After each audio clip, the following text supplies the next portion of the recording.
సగభాగం అర్జునుడయ్యా. ఆయన నిజంగా రేపు సైంధవుణ్ణి వధించలేక అగ్నిప్రవేశం చేస్తే సగభాగం కాలిపోయిన శరీరం బతుకుతుందా?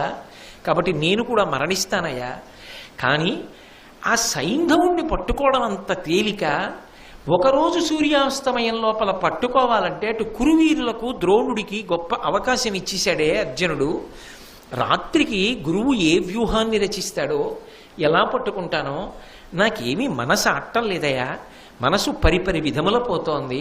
రేపు నేను అర్జునుణ్ణి ఎలా రక్షించుకోవాలి, దానికోసం ఇంత కలత చెందుతున్నాను. ఎవరు? ఆయనని నమ్ముకున్నవాడు నిద్రపోతున్నాడు.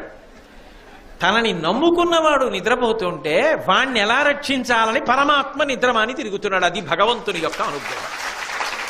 అందుకే నేనన్నా, భారతంలో ఈ ఘట్టం లాంటి ఘట్టం నాకు ఇంకొకటి కనపడలేదు అన్నారు. కలలోనంతన్మున్నెరుంగని మహాకష్టాత్మ